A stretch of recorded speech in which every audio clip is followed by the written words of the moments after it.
નમસ્કાર મિત્રો, હું છું જયમિની બારોટ અને આપનું સ્વાગત છે ગુજરાતી વ્યાકરણ સાથે જયમિની ચેનલમાં। શું તમને ખબર છે ગુજરાતી ભાષામાં કેટલા સ્વર હોય છે? ચાલો આપણે માહિતી મેળવીએ। મિત્રો, આગળના વિડીયોમાં આપણે વ્યાકરણની પરિભાષા મેળવી, હવે આપણે ભાષાના પાયાની સમજ મેળવીએ। તો સ્વર કેટલા હોય છે? સ્વર 13 અ, આ, ઈ, ઉ, ઋ, એ, ઐ, ઓ, ઔ, અમ, અહ આપણા 13 સ્વર છે। જે ધ્વનિનો ઉચ્ચાર કોઈ અન્ય ધ્વનિની સહાય વિના સ્વતંત્ર રીતે થઈ શકે તેને સ્વર કહે છે।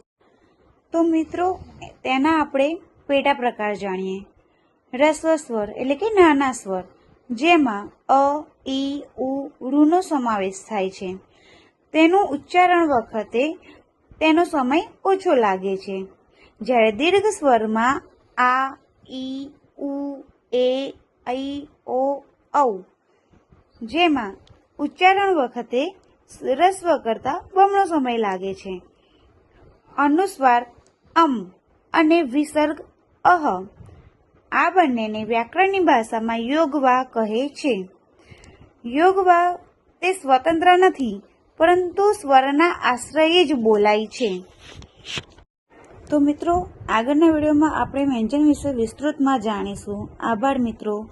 જો તમને સરળ રીતે શીખવું ગમે છે તો મારી ચેનલને સબસ્ક્રાઈબ કરો અને નવા વિડીયો માટે બેલ આઇકન દબાવો।